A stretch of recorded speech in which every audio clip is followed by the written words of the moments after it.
les decía recién en la charla previa, hoy vamos a empezar con el tema movimiento relativo. Lo siguiente, vamos a estudiar el movimiento de un cuerpo rígido. Ok.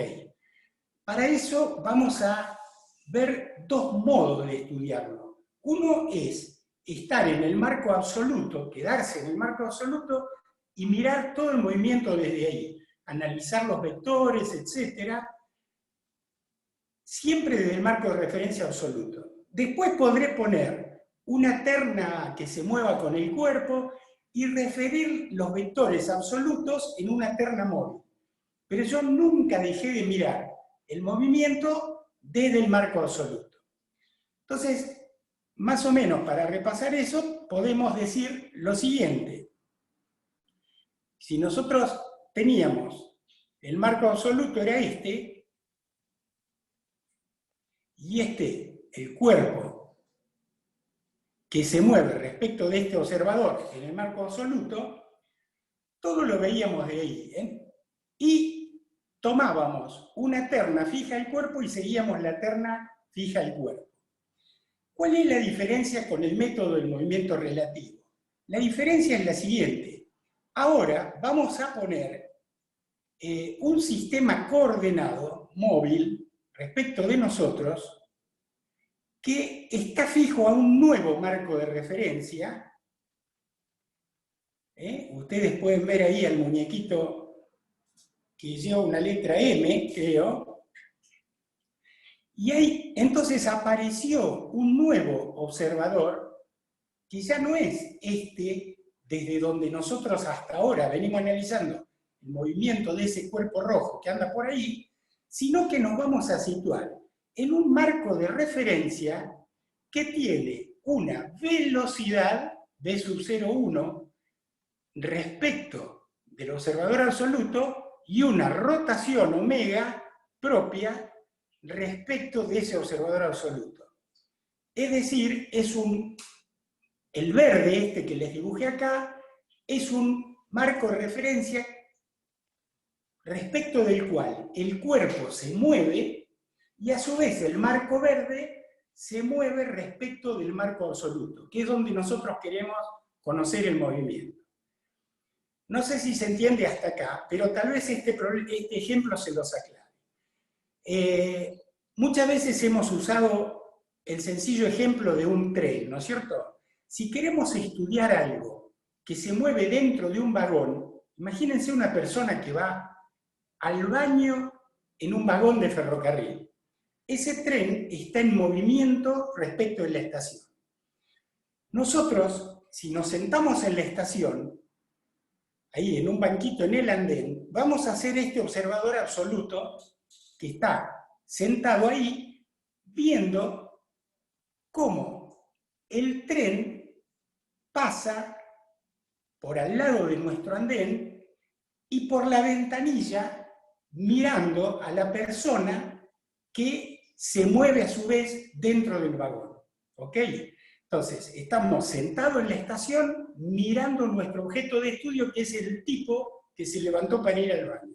Y eso lo hacemos en el movimiento absoluto desde el andén de la estación. Ahora decimos, yo voy a presentar otro método, porque tal vez me convenga, en vez de estar sentado en la estación, me voy a sentar en el vagón. O sea, yo voy a tener un movimiento respecto del marco absoluto que es la estación. Ese sería este señor verde que está acá y todo el piso verde este, ¿qué sería? El piso del vagón. Entonces, la persona va a ver que el señor que se mueve para ir al baño tiene un movimiento respecto de él, pero él tiene un movimiento respecto de la estación.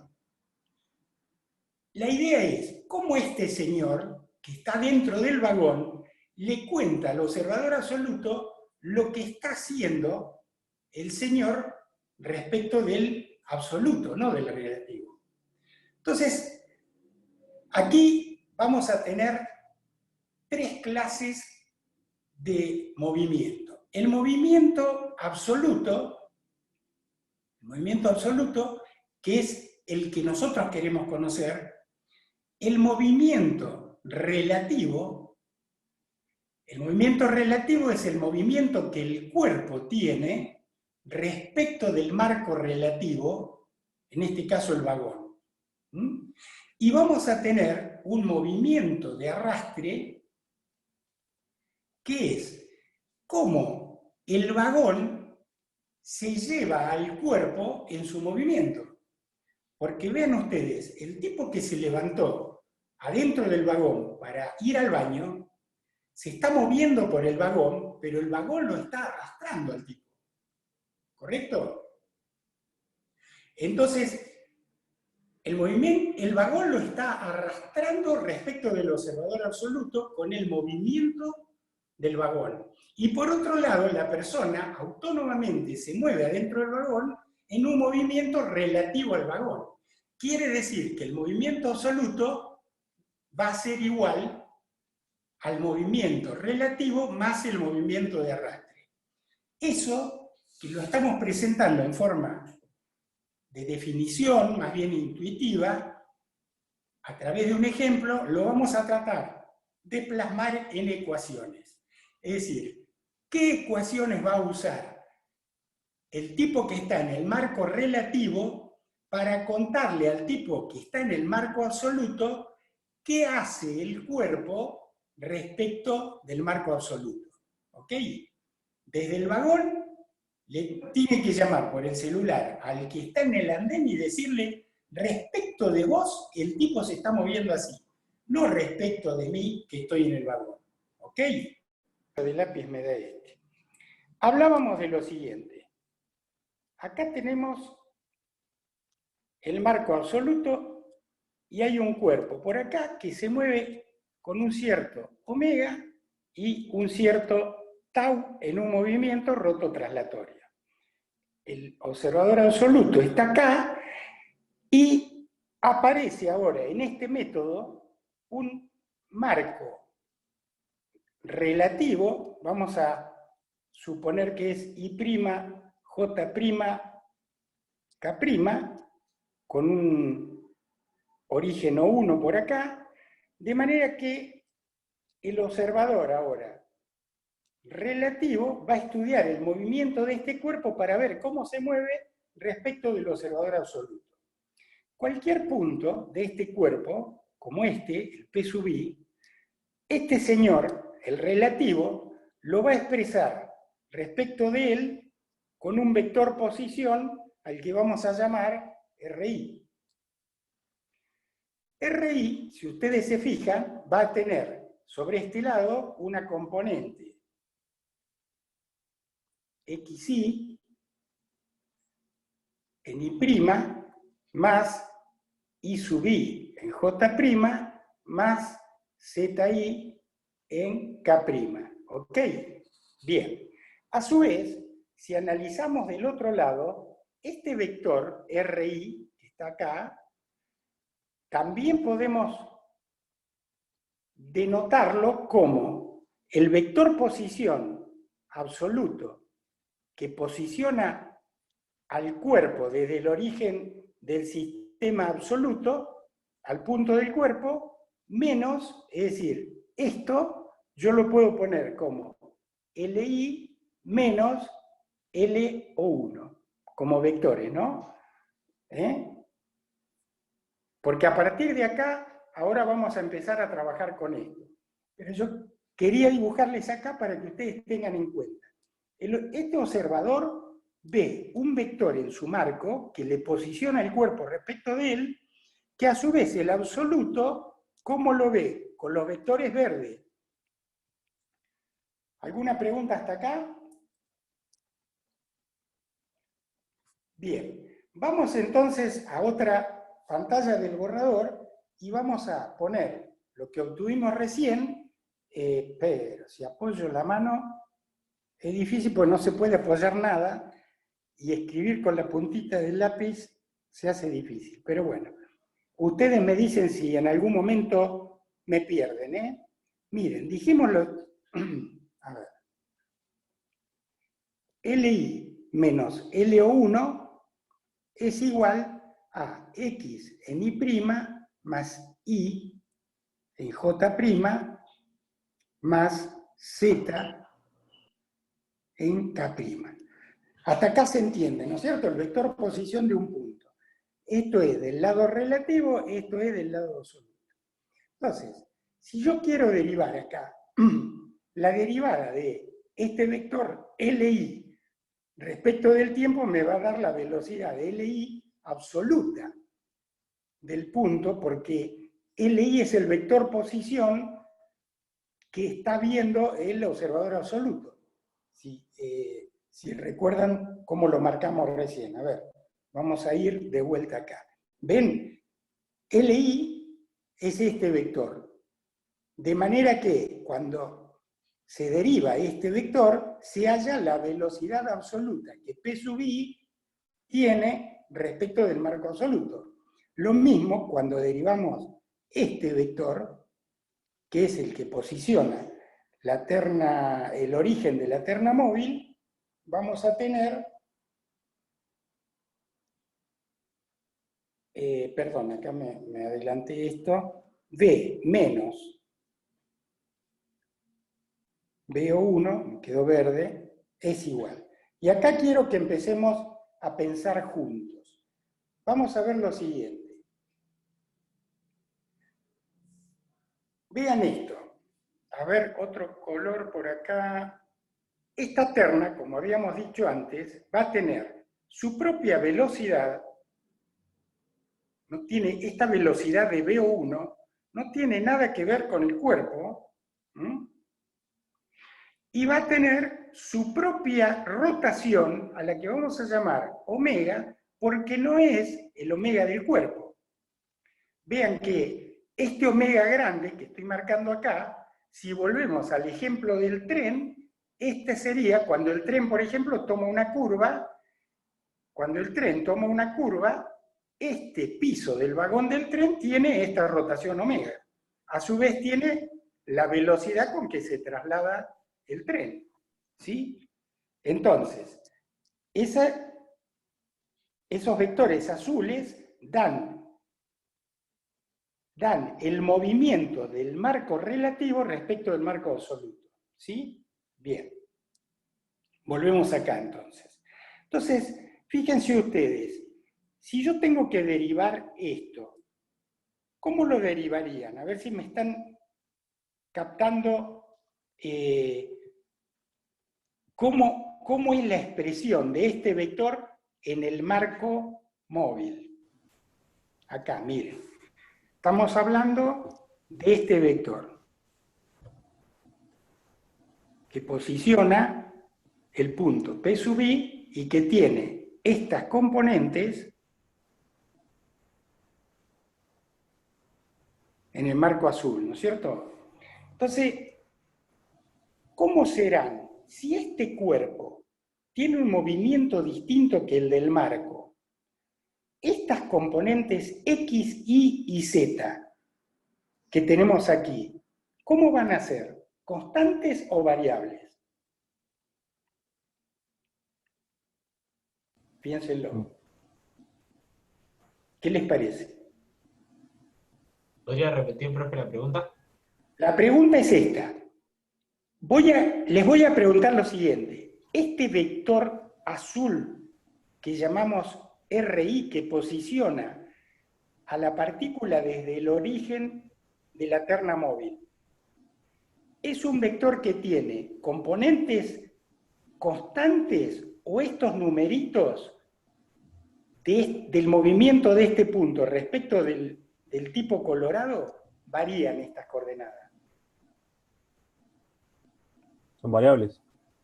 Son variables, muy bien, porque para ser constante, como lo fue en el apartado anterior que vimos la clase pasada, el movimiento del cuerpo y el de la terna tendrían que ser el mismo. Para ser constantes, para que este vector tenga siempre la misma componente, la terna roja se tendría que desplazar con el mismo omega y el mismo tau que el cuerpo. Sin embargo, tiene otro omega y tiene otra traslación. Y a su vez les pregunto, los vectores I', J' y K', es decir, estos vectorcitos unitarios que tengo pegados al marco móvil. ¿Cómo serán? ¿Constantes o variables? Varían también. Muy bien, varían porque este señor ve cómo andan dando vuelta por su espacio en un movimiento que es diferente al del cuerpo que está queriendo conocer. Sabiendo eso, entonces, volvemos acá y vamos a derivar esto. Voy a derivar primero las funciones escalares, entonces vamos a tener, a ver, x punto en I' más y punto en J' más z punto en K'. ¿Correcto? Hasta ahí, ¿qué derivamos? X, Y y Z.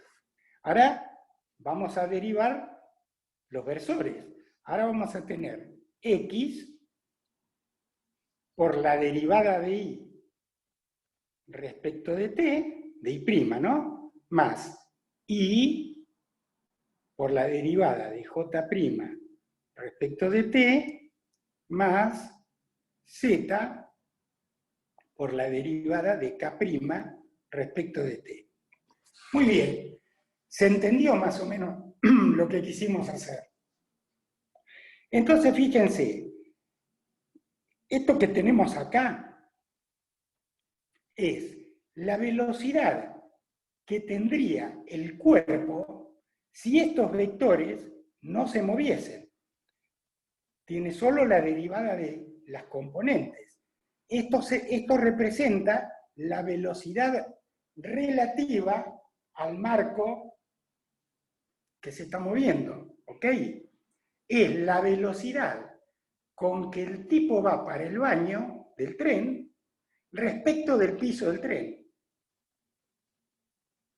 Porque cuando el tipo se desliza por el tren, él no sabe que I', J' y K' son variables. Ahora, ¿queda claro eso? Es una velocidad relativa al marco de referencia relativo. Vamos a ver qué nos representa lo que está acá abajo. Vean ustedes.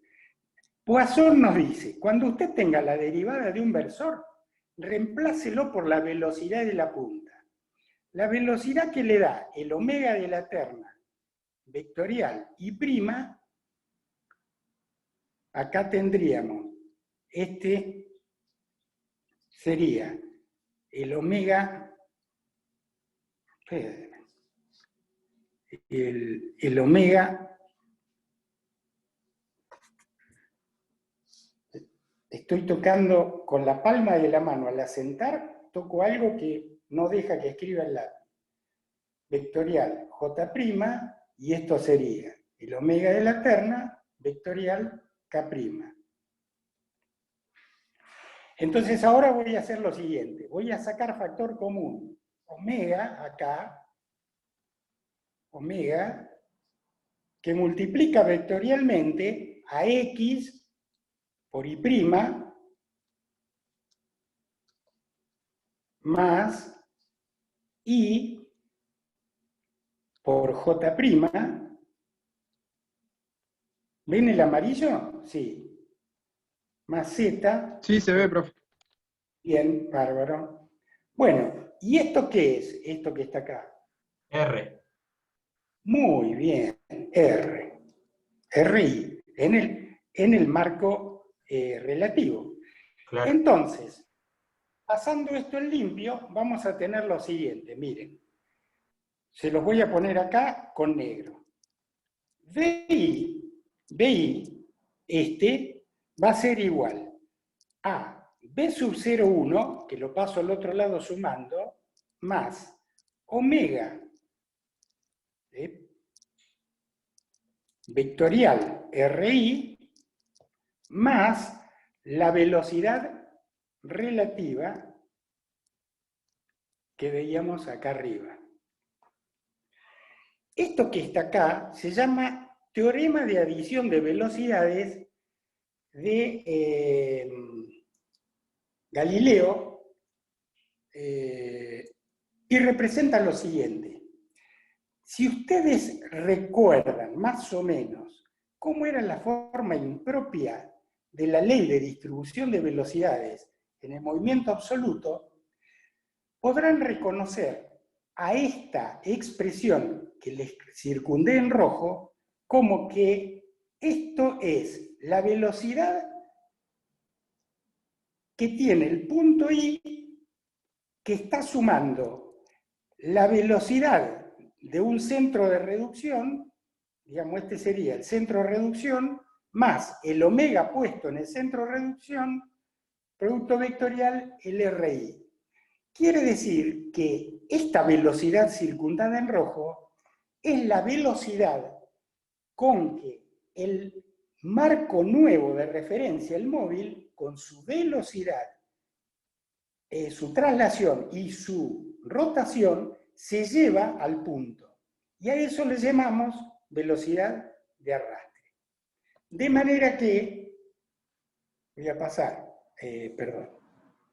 vamos a poner un nuevo pizarrón, la velocidad de un punto en el movimiento relativo queda dada por la velocidad con que el marco móvil que puse se lleva al punto, más la velocidad que el punto tiene respecto del marco relativo. Teorema de adición de velocidades de Galileo. Entonces, ustedes habrán visto algo en física por ahí de esto, pero sin rotación. Normalmente eran autos o trenes que uno salía antes que el otro y a ver dónde lo alcanzaba, y ese tipo de cosas. Esos son movimientos relativos. Es el teorema de adición de velocidades.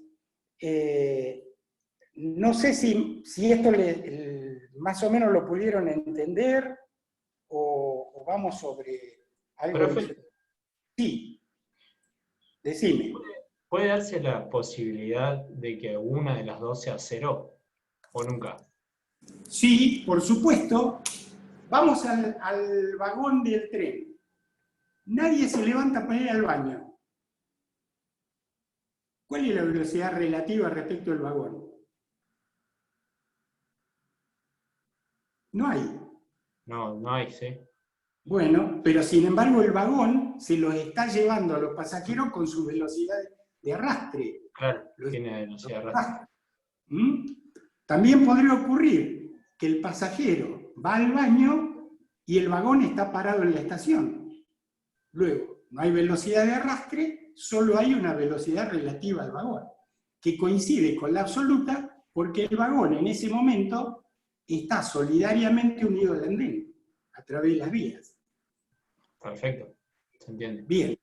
Claro. Profe, ¿no se puede dar nunca que el observador absoluto también esté en movimiento? Bueno, fíjate una cosa, muy interesante la pregunta, porque casi que volveríamos al concepto de movimiento que dijimos al principio del año, en la primera clase. Cuando hablamos de movimiento, siempre tenemos que decir respecto de qué. Y ese respecto de qué es el marco de referencia. En realidad, no hay un punto en el universo que no se mueva. Cualquier cosa que nosotros digamos, este es un marco de referencia fijo, es una abstracción donde lo ponemos fijo en el espacio vacío, porque, fíjate, cuando hablamos de la estación de trenes, ¿correcto? La estación de trenes, ¿está fija o se está moviendo? Depende, desde dónde lo mire. En realidad se estaría moviendo porque el planeta se mueve. Sí, señor, el planeta la lleva en su traslación anual alrededor del Sol y en su rotación diaria. Mirá si se mueve la estación. Entonces, cuando nosotros hablamos de movimientos respecto de un marco absoluto, no decimos que el marco no se mueve, sino lo que decimos es, respecto de este marco, que yo llamo absoluto, me interesa conocer el movimiento. Después, si ahí yo me estoy moviendo respecto de un marciano, ya es otro problema. Si el marciano dice, bueno, ahora el movimiento que vos viste ahí en la Tierra, yo lo quiero conocer desde Marte. Ahí le decimos a Elon Musk, bueno, avisarlo al marciano que la Tierra está arrastrando al movimiento que nosotros estamos viendo de la Tierra respecto de él de tal manera. Y tendrá que componer el arrastre y el relativo para sacar el movimiento respecto de otro marco que el marciano va a llamar absoluto, pero que él sabe que Marte también se está moviendo. Si pusiéramos arriba del Sol, que es el centro del sistema planetario, el Sol también se mueve. Es decir, no hay nada en el universo que no se mueva. Si alguien dice un marco de referencia fijo, es porque está diciendo fijo a la Tierra, o fijo a donde se le ocurra, fijo a una estrella, no sé, en tal lugar, pero no existe, porque esa estrella también se va a mover. Entonces, normalmente una cosa fija en el universo es una idea, una abstracción, donde uno dice, bueno, en este lugar del universo yo pongo algo respecto de lo cual todo se va a mover menos ese punto. Y eso sería un punto fijo. Otra cosa no hay. Si yo pongo un punto arriba de cualquier cuerpo que se mueve por el universo, se mueve. Ahora, si yo digo, estoy arriba de un meteorito y desde el meteorito quiero estudiar cómo se mueve algo sobre la Tierra, a mi marco sobre el meteorito lo llamo absoluto, porque es el marco último al que yo quiero referir el movimiento para conocerlo. Quiero conocer su configuración, su estado de velocidad, su estado de aceleración. ¿Ok?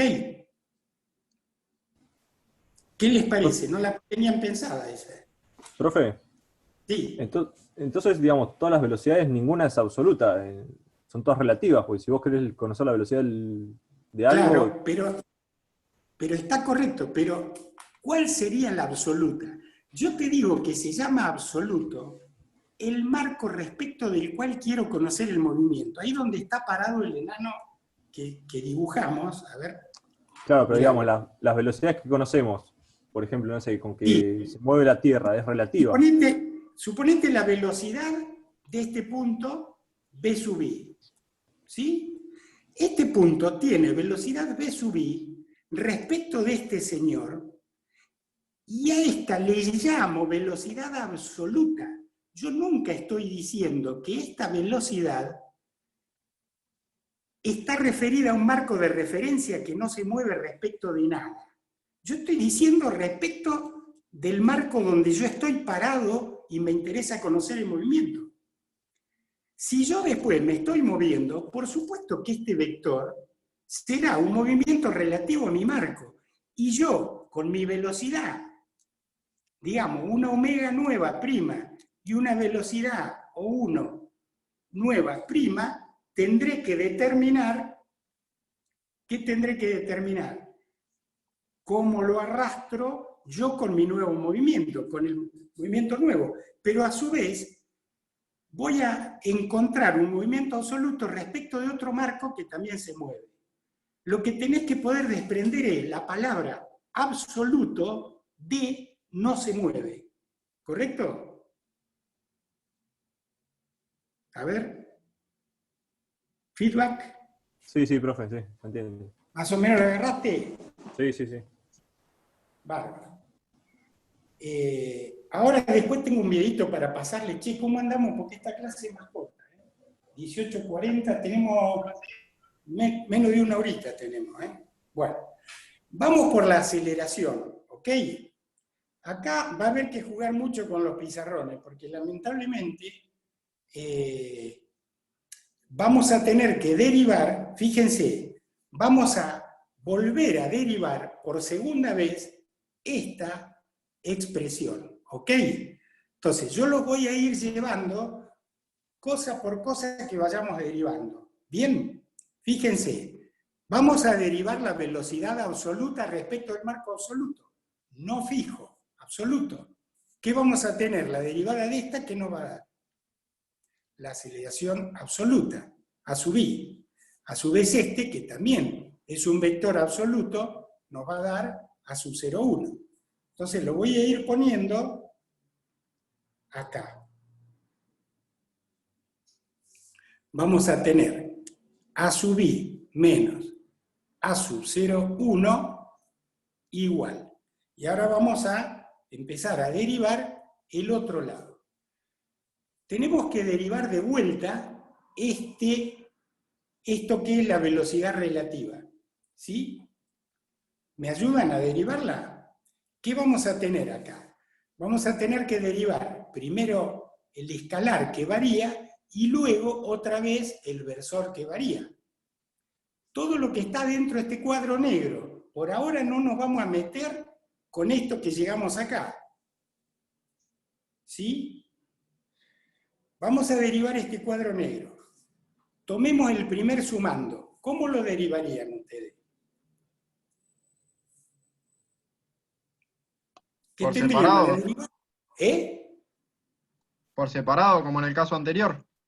Bueno, pero empecemos por este primer sumando. Tomo el escalar y lo vuelvo, la función escalar x punto y la vuelvo a derivar. ¿Qué tengo? X punto punto. Bien, x punto punto en y'. Bien, lo ponemos acá. Igual, x punto punto en y'. Más, ahora derivo y punto punto en j'. Más z punto punto en k'. Bien, lo que hemos hecho es derivar todos los escalares sin derivar los versores. Derivemos ahora los versores. Voy a derivar y' por x punto ahora. Entonces voy a tener más. Ahora voy a tener x punto por la derivada de y' respecto de t. Más y punto por la derivada de j' respecto de t. Más z punto. Después me van a decir si alguno toma apunte a medida que vamos avanzando o van mirándolo en el libro. Así yo más o menos me hago una idea de qué están haciendo ustedes del otro lado. Bien. Hasta acá, ¿qué hicimos? Derivamos todo esto que está adentro de este cuadrado. ¿Bien? ¿Qué conclusión podemos ya estar sacando de acá? Vean. Esto que está acá es la aceleración relativa. ¿Por qué? Porque hemos derivado las funciones escalares sin preocuparnos por cómo se movían los versores. Es decir, que supusimos desde nuestro marco de referencia móvil que los versores, yo no sé qué se están moviendo y veo cómo cambia la velocidad respecto del marco móvil. Luego, lo que está acá es la aceleración relativa. Acá volvemos a aplicar Poisson. ¿Qué vamos a tener? Omega vectorial y' más, perdón, esto sería omega vectorial j' más perdón, no más, no. Solo estoy trabajando con las derivadas. Esto sería omega vectorial k'.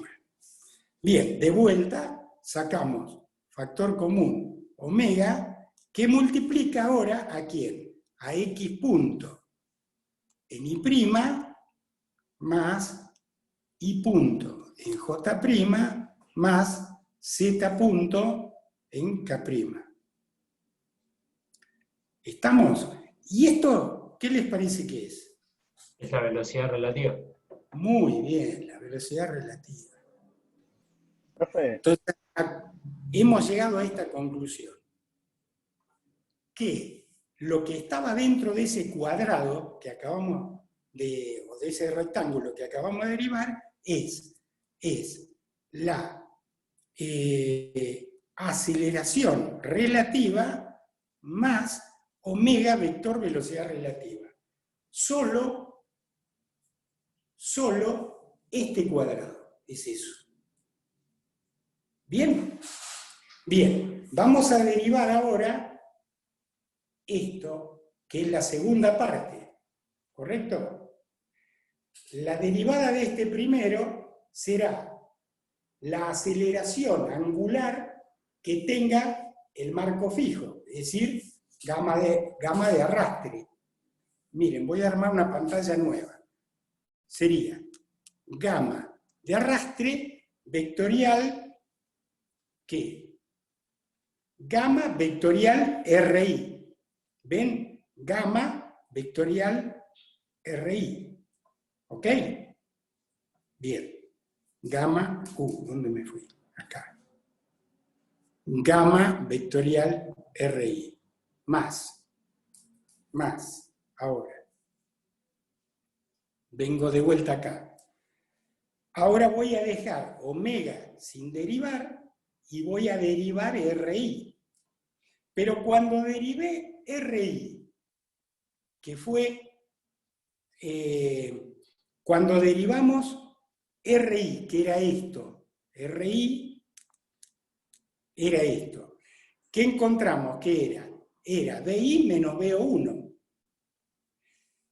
Y BI menos BO1 era omega vector RI.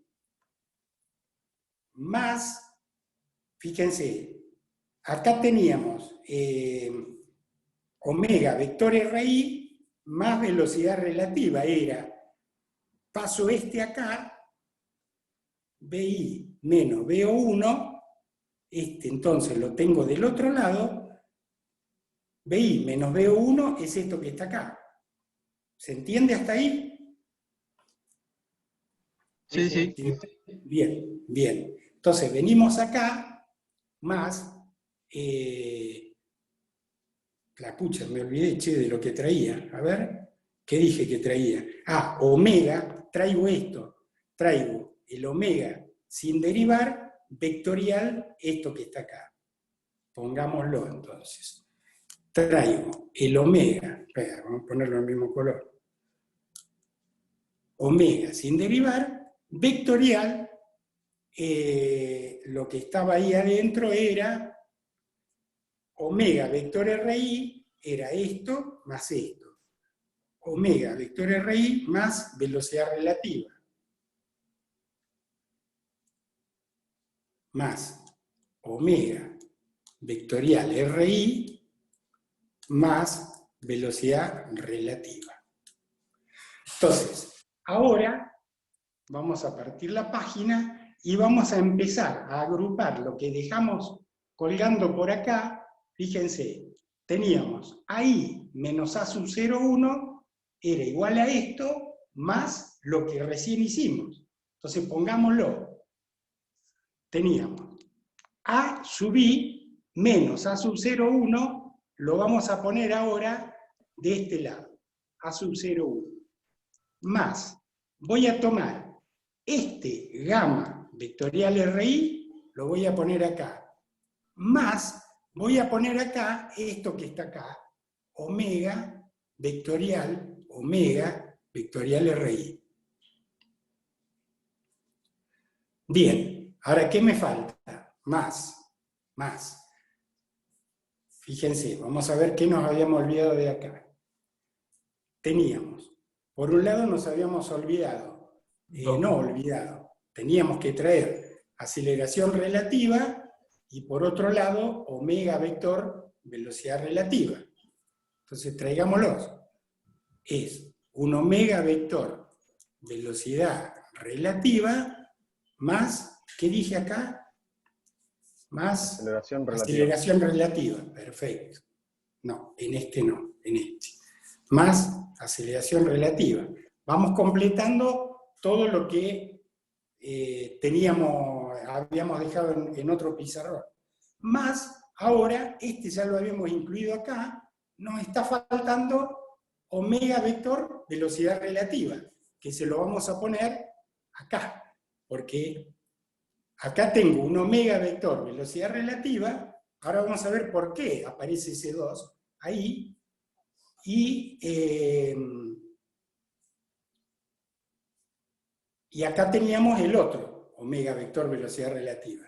Fíjense que uno de estos dos omega vector velocidad relativa, uno sale de derivar la velocidad relativa, que es este, uno sale de derivar la derivada de la velocidad relativa, y el otro, que lo tenemos acá, este, omega vector R, sale de derivar, es decir, uno de estos sale de derivar la velocidad relativa, y el otro sale de derivar la velocidad de arrastre. Eso ustedes lo podrán después, cuando estudien un poquito y traten de madurar los conceptos, van a ver que es así. Digamos, se juntan dos porque uno apareció cuando derivamos la velocidad relativa y otro apareció cuando derivamos la de arrastre. Entonces ahora tenemos lo siguiente. Vamos a hacer esto. Miren, estos tres sumandos, esto que está acá es la forma impropia de la ley de distribución de aceleraciones con el movimiento A sub 0,1, gamma y omega de la terna móvil. Quiere decir que esto es la aceleración de arrastre. Tenemos, entonces, aceleración de arrastre, tenemos la aceleración relativa, y a esto que está acá se lo llama aceleración complementaria o de Coriolis. De manera que, así como la velocidad de un punto es la velocidad relativa más la velocidad de arrastre, la aceleración de un punto en el análisis de movimiento relativo es la aceleración relativa más la aceleración de arrastre más la aceleración complementaria o de Coriolis. Ahora vamos a ver de qué se trata de Coriolis, ¿correcto? Desde lo conceptual.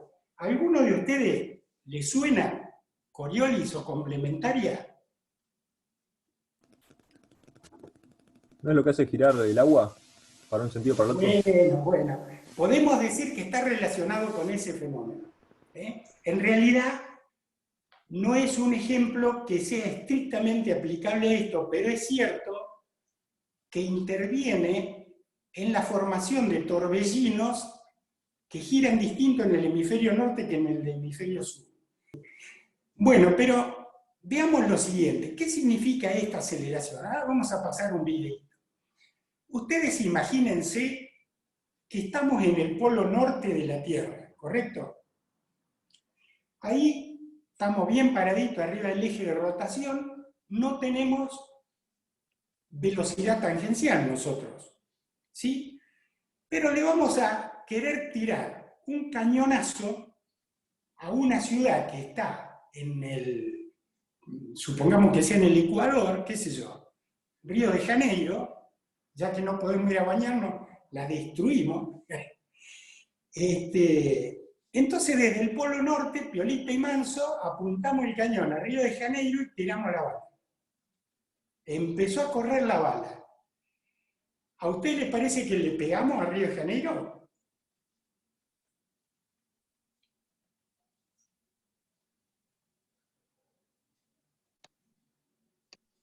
Nadie se anima, ¿eh? No, profe. Claro. No le vamos a pegar, ¿por qué? Porque nosotros no tenemos velocidad tangencial. Nuestra bala va a salir en un movimiento con velocidad pura, lineal, hacia donde está apuntado el cañón. Pero resulta que con esa velocidad se desprende de la Tierra, ¿sí? Ya no está dentro del cañón, no está más vinculada a la Tierra, y la bala empieza un viaje en línea recta. Pero resulta que a medida que baja, Río de Janeiro, es decir, uno tenía Río de Janeiro, no sé, acá, ahí, y desde acá le apuntó ahí. Entonces, mientras la bala hizo esto, Río de Janeiro hizo esto, porque la Tierra está haciendo esto. Es decir, si este es Río de Janeiro, el dedo que mantengo alto, mientras la bala viene así, este va haciendo así. Cuando llegó a donde estaba Río de Janeiro, se la pegué, no sé, a los sudafricanos, no sé qué viene atrás, o a los chilenos. No, a Perú, por aquella latitud. Entonces, la idea es que hay una deriva, y esto, Coriolis, por ahí, era un general francés, que en el año 1838, cuando los cañones empiezan a ser enormes y a tener distancias muy apreciables, en kilómetros, los tipos tenían que calcular a dónde iba a estar la ciudad para tirarle a donde iba a estar la ciudad cuando llegara la bala, no cuando saliera la bala. ¿Entienden? Bueno, eso es lo que se llama deriva de Coriolis, y es lo que pasa en toda masa o en todo cuerpo que se desplaza respecto de un marco rotante. Por ejemplo, en una calecita de la plaza más cerca que tengan en la casa, ustedes se sientan en la calecita y sientan al mejor amigo enfrente de ustedes. Puede ser la novia también, si no se enoja. Porque le vamos a querer tirar un pelotazo en forma directa, en línea recta, a nuestro mejor amigo, ¿correcto? Que está enfrente del otro lado de la calecita. Cuando la pelota salió de nuestras manos, nuestro amigo se fue del lugar que se la tiramos. Seguramente la va a agarrar uno que estaba a 90 grados de los dos y que viene con el movimiento de la calecita. En el video que les voy a pasar ahora, ilustramos eso.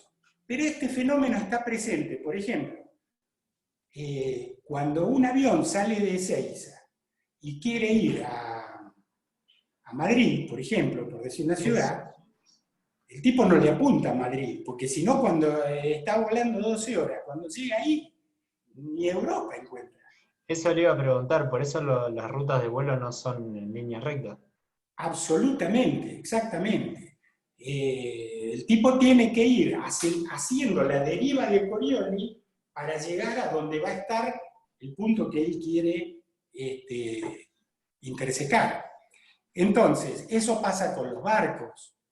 Para colmo, hay que asociar al efecto Coriolis, hay que asociar cosas como el viento a través. Por ejemplo, un francotirador que tira a 1,5 kilómetros, 2, 3 kilómetros, si no vieron la serie Shooter, el tipo hace los cálculos. Bueno, usa el giroscopio. Exacto, el tipo está pensando, la gravedad, ¿cuánto le va a bajar la bala? Porque él, en 2 kilómetros de viaje, la gravedad va a hacer esto con la bala. Si él le apuntó al bocho al tipo, sin compensar lo que va a caer en la bala, le va a pegar el cuello. Con suerte. Entonces él sabe que la gravedad le va a bajar la bala por peso, en un trayecto de 2 kilómetros se la va a bajar 20 centímetros. Bueno, entonces si le tiene que apuntar 20 centímetros arriba para pegarle la frente. ¿Qué hace el tipo? Compensa con la mía, no es que apunta arriba. El tipo le sigue apuntando a la frente, pero compensando, lo que está haciendo es subir el cañón, compensando con la mira. Lo mismo si la bala va a ir directo en este momento hacia ustedes, y allá hay viento que la va a desviar de costado, él tiene que saber la velocidad del viento y cuánto la va a desviar en 1,5 kilómetros, 2 kilómetros. Sentido y dirección, sí. Claro, pero esos no son efectos que hay que tener en cuenta, pero no tienen nada que ver con Coriolis, ¿correcto? Coriolis es un efecto más. Por eso les digo que para pequeñas distancias y pequeñas velocidades, la aceleración de Coriolis multiplicada por la masa del objeto es una fuerza muy pequeña comparada con las fuerzas que se están generando allí. Bueno, vamos a ver el videíto y después podemos seguir charlando. Después podemos ver también un ejemplito, que nos puede dar el tiempo. A ver, 1. El sistema de referencia en rotación. 2. Un cuerpo con aceleración relativa. Podemos ver cómo la bala eso sale azul disparada en tranquilamente línea puede recta. ser la Tierra o una cadena, un sistema rotatorio. Pero si nos subimos en el sistema de referencia... Sí, qué extraño, ¿no? Ahora la bala hace una curva graciosa. Esto sucede por lo siguiente. Imaginemos un círculo. Escojamos dos puntos alejados entre sí. Por ejemplo, estos. Ahora, hagamos el trayecto que recorrerían cuando el círculo diese un giro. ¿Lo notas? Sí, exacto. Un círculo es mucho más pequeño y considerando que es menos distancia recorrida en el mismo tiempo, podemos decir que su velocidad es menor. Considerando esto, podemos entender que cuando la bala sale disparada cuenta con dos aceleraciones. La primera es la de la explosión y la segunda es la misma con la que cuenta el punto sobre el que está el cañón en el sistema de referencia. Como esta aceleración aumenta a partir de que nos separamos del centro del círculo y la bala no cambia la suya, se produce esta curva. Este efecto es muy común día a día, por ejemplo en el planeta, pues gracias a la rotación de la Tierra en el espacio se desvía la trayectoria de los objetos que se encuentran en movimiento sobre la superficie terrestre, como huracanes o el mismo viento. Hacia la derecha para los objetos que están en el hemisferio norte y hacia la izquierda para los que se encuentran en el hemisferio sur. Sí, se parece a ese mito que dice que al jalar el baño bajo el ecuador, el agua se irá haciendo un remolino hacia la izquierda, y si estamos sobre el ecuador, hará el remolino hacia la derecha, pero si estamos sobre el ecuador, simplemente se irá. Bueno, pues este mito es precisamente eso, un mito, es falso, no es real, es una mentira y por esta sencilla razón, el efecto Coriolis necesita de objetos de mayor masa. Y sí, puede que haya videos que crean confirmar su veracidad, pero son falsos, pues el agua del baño gira para un lado u otro dependiendo más bien de factores como el cómo está diseñado o el dónde viene el chorro del agua. A través de los años se ha logrado comprender el efecto Coriolis a tal grado que este mismo año se superó el récord de tiro de francotirador más largo dando en el blanco. El francotirador ruso logró un tiro de 4.200 metros y la bala permaneció en el aire durante 13 segundos, atinando en un blanco de 1 metro cuadrado. El ruso tuvo que calcular cosas como la velocidad de la bala, la distancia, la desaceleración, la gravedad, el viento, la fricción, la curva con la Tierra y sí, el efecto Coriolis. Pues mientras la bala estuvo en el aire esos 13 segundos, la Tierra no dejó de girar. Más o menos lo que hacen los pilotos con un avión. Pues si te encuentras en la Ciudad de México y quieres ir, por ejemplo, a Minnesota, posiblemente el avión dirigirá a Nueva York para que cuando este avión esté en el aire, la Tierra gire y logre aterrizar en el destino correcto. Aunque bueno, eso no siempre es así, pues para los aviones se consideran más condiciones como las rutas aéreas, legislaciones o las geodésicas. Sí, esas líneas que unen un lugar a otro con la menor distancia. Bueno, si tienes... Esto que tienen ahí a continuación para que ustedes traten de ubicarse en cómo se razona en el método del movimiento relativo. Bueno, entonces todo esto es lo que recién hemos desarrollado y acá vamos a un ejemplo de aplicación. A ver, tomamos esto.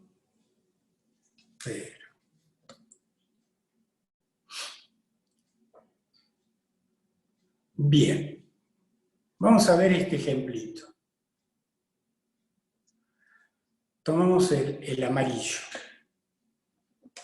Fíjense, acá nuestro cuerpo, que es la papa esa que dibujamos siempre, es esta varillita que el otro día la habíamos analizado situándonos en el marco de referencia absoluto, no fijo, y con el método del movimiento absoluto habíamos hecho todo el análisis de cómo era la configuración, el movimiento, etc.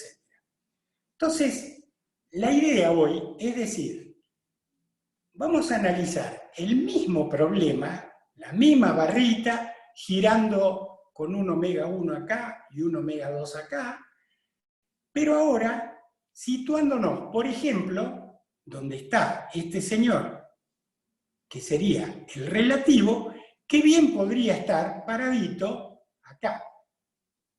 Imagínense que esta parte del bastidor, o sea, el bastidor, Respecto del marco absoluto, ejerce o ejecuta un movimiento de rotación pura, con omega 1. Este señor, entonces, que se sitúa en el marco relativo, en el movimiento respecto de él, está viendo que esta barra lo que hace es un movimiento circular alrededor del punto 1. Entonces, aquí, el movimiento relativo es un movimiento circular de los puntos de la barra R, mientras que el movimiento absoluto es mucho más complejo, porque el señor absoluto ve las dos rotaciones, no una sola. Este tipo, el relativo, funciona como nosotros sentaditos acá arriba en la Tierra, creyéndonos que la Tierra no rota. Es más, eso hasta Ptolomeo y Galileo era lo que se creía, que la Tierra era una bola de piedra fija en el espacio y nosotros éramos el centro del universo y Dios estaba con nosotros, nos había puesto ahí porque nos había creado imagen y semejanza. Entonces, nadie podía ver que él estaba rotando con la Tierra. Bueno, a este señor relativo, si nadie le avisa que está sentado en una cosa que rota con omega 1, tampoco se daría cuenta. Esto es como ir en un tren donde no hay postes, no hay árboles, no hay nada, y el tren se desplaza tan suave que no sabemos que está en marcha. Y bueno, ¿quién nos avisaría a nosotros si el tren se está moviendo, no? Si no tenemos ninguna referencia. Ahora, cuando empezamos a ver pasar carteles, es otra cosa. Bueno, muy bien, entonces hagamos acá el problema, fíjense. A ver si pregunta algo esto o... Acá dice. Para el ejemplo de aplicación utilizado anteriormente, emplear las expresiones del movimiento relativo para encontrar la velocidad y la aceleración, lo que quiere es, con el movimiento relativo, encontrar velocidad y aceleración absolutas del punto R. Bien. Dediquémonos a ello. Vamos a venir acá. Si nosotros somos el observador absoluto, es decir, el relativo, vamos a decir, la velocidad relativa.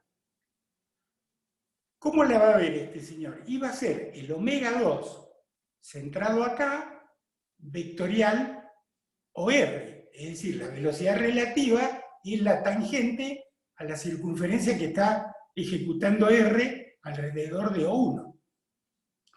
Así que es muy fácil de averiguar.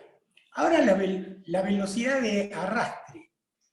La velocidad de arrastre sería la que R tendría si no estuviera omega 2, me olvido ahora del movimiento relativo y considero que la barra está soldada acá y la terna móvil X' y Z' se la llevan con la velocidad angular omega grande que coincide acá con omega 1. Entonces, la velocidad de arrastre del punto R va a ser, acá lo tienen, la velocidad de P, que es el origen de la terna, más el omega grande, que es el omega 1, el omega de la terna, vectorial, vector posición a R. Y entonces ahí la suma de estos dos nos dice, mirá, mientras que la relativa es así, tangente a esta trayectoria, y está en el plano Z' y', la relativa, la de arrastre va a ser en la dirección menos X', porque ahora la velocidad de arrastre lo hace girar alrededor del eje Z. Y acá entonces tenemos la velocidad de arrastre, que es B sub P más omega 1 vector PR. Pero B sub P es omega 1 vectorial este R. De manera que la suma de estas dos me da la velocidad absoluta, relativa más de arrastre. Ahora vamos a las aceleraciones relativas de arrastre y de Coriolis, si hay. Yo voy a tratar de borrar todo esto, porque si no es mucho lío para ustedes.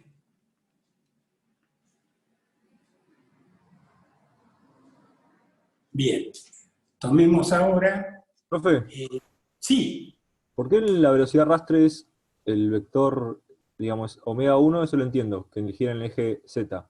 Pero ¿por qué es PR, el RPR? porque fíjate, mirá, ¿No buena sería en el pregunta. eje Z? Fíjate, esperá. Velocidad, acá está, mirá. ¿Cómo? La velocidad relativa la calculamos fácil, porque nos paramos ahí en el marco y vemos que gira con omega 2 por R respecto de nosotros. Ahora, la de arrastre es todo esto. Te dice que es, la de arrastre es la velocidad del origen de la terna móvil más el omega de arrastre vectorial, el vector posición que hay desde O1 a R. Si aplicamos eso acá, ahí, fíjate, ¿dónde está O1? Acá. Fíjate, la velocidad de arrastre es la velocidad del origen de la terna, BO1, que ¿cuánto vale? Omega 1 vector ROP, vale. Porque ¿cómo está girando este? Este está girando, está haciendo una circunferencia alrededor de Z. Por eso, Sí. la velocidad del origen de la terna, B sub P en este caso, es esta que marcamos acá. Más el omega del marco relativo, el marco relativo, al estar fijo a esta barra, rota con omega 1 para allá. Este rota con omega 1, Sí. ¿en qué plano? X, Y, paralelo a este rota. ¿Entendido? Sí, eso sí. Bien. Y R, P, R es el vector posición del punto que quiero determinar su velocidad desde el origen de la terna móvil. Así que ese es el análisis que habíamos hecho. No sé si te queda más o menos claro.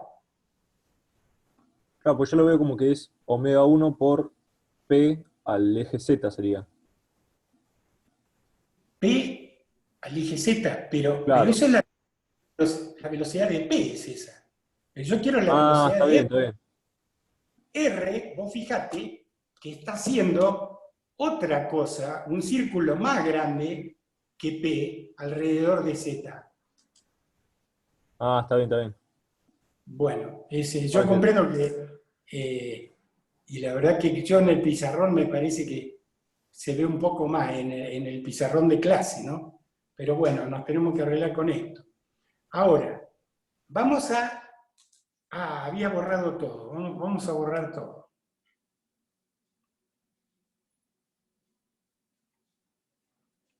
Vamos a analizar las aceleraciones. Bien, tomemos verde. La aceleración relativa, siendo que, a ver si este punto R se mueve de esta manera respecto del punto O1, la aceleración relativa que va a tener es la aceleración centrípeta que le impone el movimiento verde, que es el movimiento relativo. El círculo verde está sobre el eje, sobre el plano ZI, está sobre un plano así, digamos.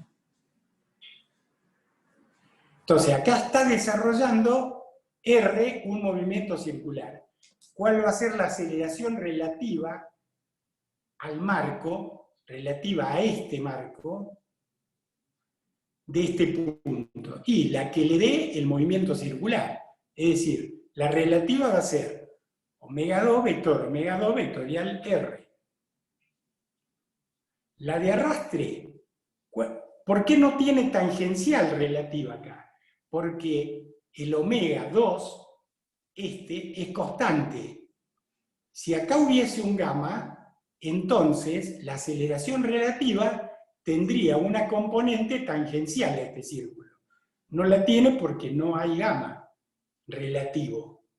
No hay gamma 2, digamos. Ahora, la aceleración de arrastre, ¿cómo sería?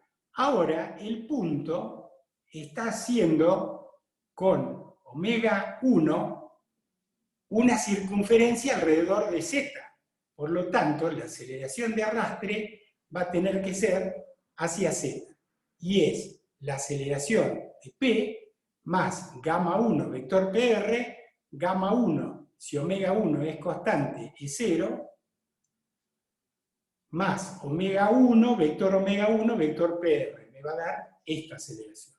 De manera, y la complementario de Coriolis será 2 omega de la terna móvil, que es omega 1, vector la velocidad relativa que la habíamos hallado acá.